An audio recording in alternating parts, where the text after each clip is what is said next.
Stop scrolling. You have spent weeks learning about the people who drain you, envy you, secretly hate you, and want you to fail. And you have probably felt a familiar burn while watching: anger, frustration, the hot feeling of injustice. But here is the question no one asks. What if the anger is not protecting you? What if the anger is the second trap? The first trap is the person who hurts you. The second trap is your own reaction, and most people never escape the second trap. Today you learn how, not to suppress anger, not to pretend it does not exist, but to become so internally solid that no one, no insult, no betrayal, no silent treatment can reach the part of you that decides what matters. This is not self-help. This is Stoic philosophy, Jungian psychology, and neuroscience distilled into one calm, practical framework. Before we walk through the how, let us look at the why. Why do you get angry when someone insults you? Why does a cold comment from a coworker ruin your evening? Why does a family member's silence make your chest tight? The obvious answer is, because they hurt me. But that is not the full truth. The full truth is more uncomfortable. You get angry because somewhere inside you, you agreed with them, or you fear they might be right, or you need their approval more than you want to admit. Marcus Aurelius wrote something that changed how emperors think. Choose not to be harmed, and you will not feel harmed. Do not feel harmed, and you have not been. That sounds impossible. But he was not saying you should feel nothing. He was saying that the harm does not exist in the insult. The harm exists in your judgment of the insult. If a stranger calls you a bad person, and you know you are not, you laugh. You do not get angry. The anger only appears when the insult lands on something soft inside you, a doubt, an insecurity, a wound you have been protecting. CarlJung understood this as projection. When someone triggers you, they are not throwing a spear, they are throwing a mirror. The anger you feel is not about them. It is about the part of yourself you have not yet made peace with. And that is the secret door. Once you understand that your anger is your map, not your enemy, you can start to dismantle it, not by fighting it, by following it back to its source. First shift, separate the event from your interpretation. The first practical shift is the most important. You must learn to separate what happened from what you told yourself about what happened. This is the core of Stoic philosophy. Epictetus, a former slave who became one of the most respected philosophers in history, said, "It is not events that disturb people, it is their judgments about events." Let me give you an example. Two people are cut off in traffic. The first person thinks, "That driver is a reckless monster who almost killed me." They spend the next hour fuming.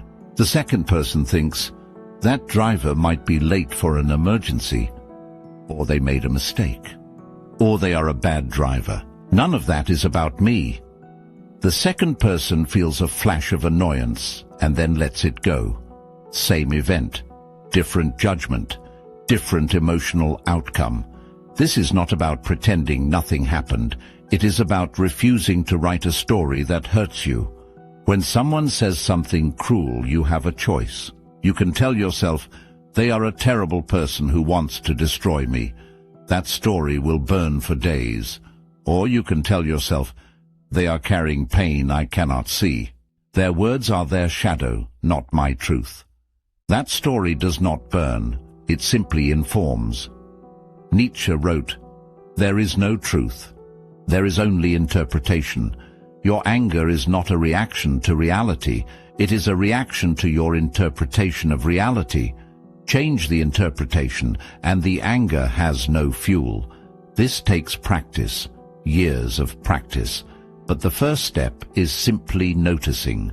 When you feel anger rising, pause. Ask yourself, what story am I telling myself right now? Is that story true? Or is it the most painful version I could invent? The second shift. Stop needing their approval.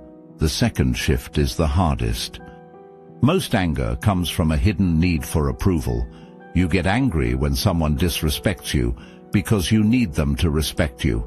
You get angry when someone ignores you because you need them to see you. You get angry when someone criticizes you because you need them to approve of you. And as long as you need their approval, you are their hostage. Marcus Aurelius wrote, "How much time he gains who does not look to see what his neighbor says, or does or thinks, but only at what he does himself." Notice the word gains. He is not saying this is morally superior. He is saying it is efficient. It saves time. The time you spend worrying about what someone thinks of you is time you are not spending on your own life. Let me give you a practical example. A coworker makes a snide comment about your work in a meeting. You feel heat in your chest. Ask yourself, do I need this person to like me? Do I need their approval to do my job well? If the answer is yes, you will suffer. If the answer is no, you will feel a flicker of annoyance and then move on. The anger is directly proportional to the need. CarlJung said, "The meeting of two personalities is like the contact of two chemical substances. If there is any reaction, both are transformed." But here is what he did not say. The reaction only happens if both substances are reactive. If you become chemically stable, if you stop needing external validation, the other person's words pass through you like light through glass. They do not transform you because you have nothing inside that reacts to them. This does not mean becoming cold. It means becoming full. A full cup does not spill when someone bumps the table. An empty cup spills everywhere. Work on filling your cup with your own approval, then no one else's opinion can tip you over. The third shift, see their behavior as their shadow, not your mirror. The third shift is deeply Jungian. When someone treats you badly, your instinct is to ask, what did I do wrong? But the more useful question is, what is happening inside them? Their cruelty is almost never about you. It is about their own unexamined pain, their own unprocessed shame, their own fear of being small. Jung wrote, "Everything that irritates us about others can lead us to an understanding of ourselves." That is true for you, but it is also true for them. Their irritation with you leads them to an understanding of themselves, if they were willing to look. Most are not. So they project. They take the parts of themselves they cannot accept and throw them onto you. You become the container for their shadow. Let me give you an example. A person who is deeply insecure about their own intelligence will constantly mock others for being stupid. A person who feels invisible will accuse others of being attention seekers. A person who is ashamed of their own laziness will call others lazy. Their accusations are not evidence about you. They are evidence about the war inside them. When you see this clearly, you stop taking their behavior personally, not because you are superior, because you are accurate. Nietzsche understood this when he wrote, "He who fights with monsters should look to it that he himself does not become a monster." When someone tries to drag you into their shadow, you do not need to fight. You simply refuse to hold their projection.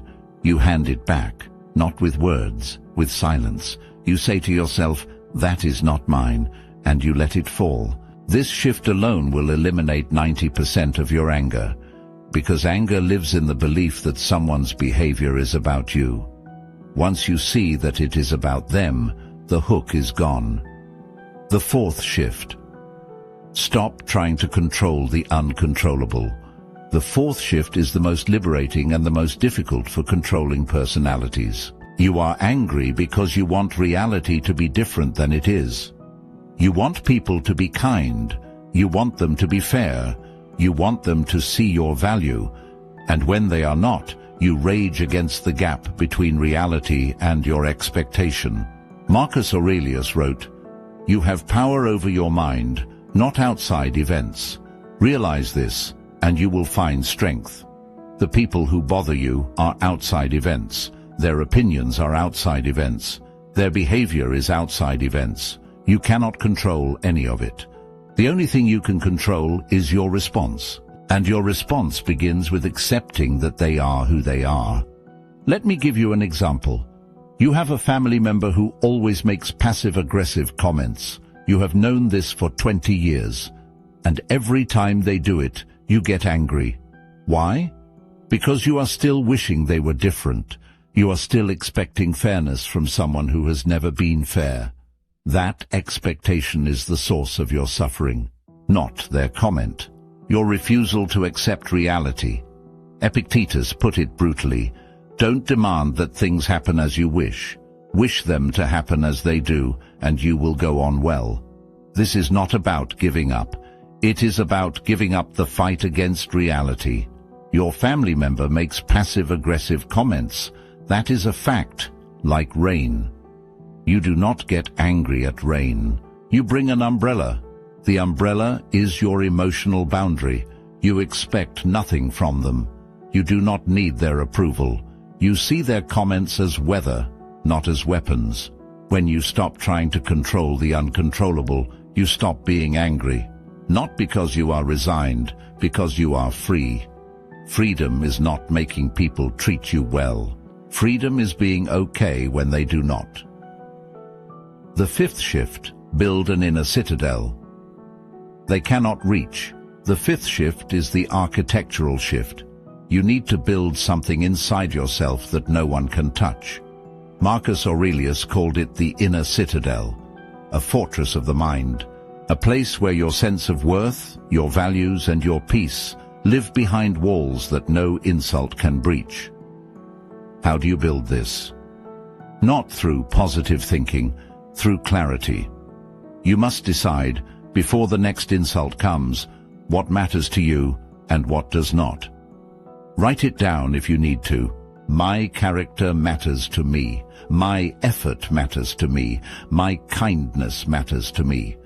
The opinion of someone who does not know me does not matter to me. The approval of someone who has not earned it does not matter to me. Once you have decided, the work is in remembering. When someone insults you, you do not need to fight them. You need to check your list. Does this person's opinion belong on the list of things that matter? If not, their words are noise. You do not fight noise, you ignore it. CarlJung said, I am not what happened to me. I am what I choose to become. Your inner citadel is not built from your past wounds. It is built from your present choices. Every time you choose not to react, you add a brick. Every time you pause before responding, you add a brick. Over months and years, the walls grow high, and one day you realize that someone who used to ruin your whole day now barely registers. Not because they changed, because you built a house they cannot enter. The sixth shift, use anger as a signal, not a destination. The sixth shift is counterintuitive. Do not try to eliminate anger. Use it. Anger is not your enemy. Anger is a signal. It tells you that something has crossed a boundary, that something matters to you, that something needs your attention. The problem is not anger. The problem is staying in anger. Let me explain. When you feel anger rising, pause. Ask yourself, what is this anger trying to tell me? Sometimes the answer is, someone disrespected me.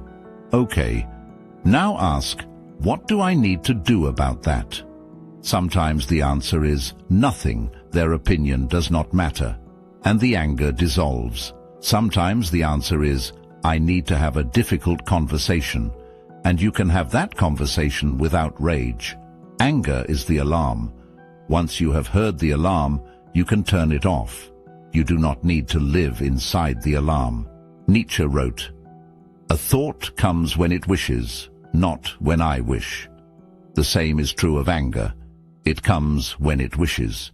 You cannot control the arrival, but you can control how long it stays. Most people mistake the initial spark for the entire fire. The spark is not the fire. The spark is a message. Read the message. Then let the spark die. Do not feed it. Do not replay the insult. Do not rehearse the argument you wish you had. Each time you replay, you are adding wood, and the fire burns another hour. Research in neuroscience shows that the physiological arousal of anger lasts about 90 seconds if you do not feed it with thoughts. 90 seconds. After that, you are not feeling anger. You are fueling it with stories. They always do this. They think they are better than me. I deserve better. Those stories are optional. You can stop telling them. And when you stop, the anger stops. Let me give you a practical protocol for the moment someone bothers you. You can use this immediately. Step 1. Pause. Do not respond. Do not react. Just breathe. Count to 5 if you need to. The pause is the most powerful tool you have. In the pause, you regain control. Step 2. Ask yourself, is this about me or about them? 90% of the time it is about them. Their pain, their shame, their fear, their bad day, not about you. See it clearly. Step 3. Ask yourself, do I need this person's approval? If yes, you have work to do on your own self-worth. But in this moment, recognize that your need for approval is the source of your anger. Let the need go. Just for now.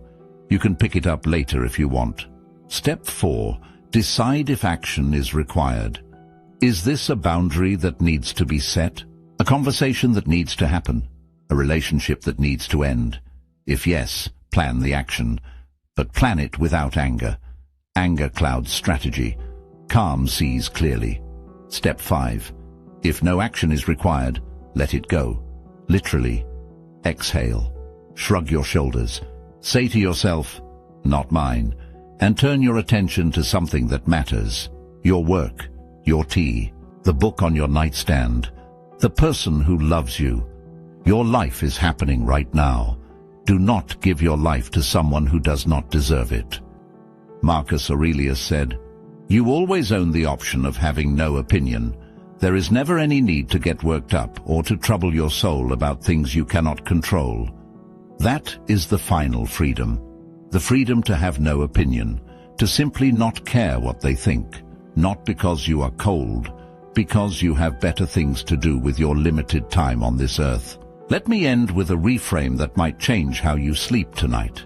You are not a prisoner of anyone's behavior, not your mother's criticism, not your boss's coldness, not your partner's silence, not your friend's betrayal. You are only a prisoner of your reaction to their behavior, and your reaction is yours to choose. CarlJung wrote, "I am not what happened to me, I am what I choose to become. What happened to you is real. Their behavior was real, but the story you tell about it, the weight you give it, the hours you spend replaying it, those are your choices, and you can choose differently, not because you are denying reality, because you are refusing to let reality own you." Nietzsche said, "That which does not kill us makes us stronger." But he did not say that strength comes automatically. The suffering is not the teacher. The reflection on the suffering is the teacher.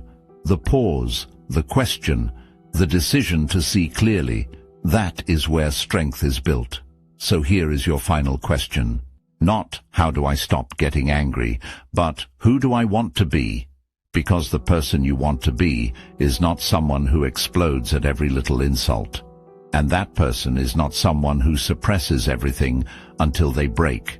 That person is someone who sees clearly, chooses deliberately, and protects their peace without apology. That person is already inside you. You just have to let them lead. You now have 6 shifts and a practical protocol to stop being a hostage to anger. Not because you are emotionless, because you finally own the door to your own mind. No one can walk through without your permission. Not because you are cold, because you are full. Click on the screen now. Watch the next video. Because knowing how to stay calm is one thing. Knowing how to set boundaries that protect your peace without burning bridges is another. And you deserve both. Subscribe if you want to keep building your inner citadel. The door is open, but now you are the one who decides who enters.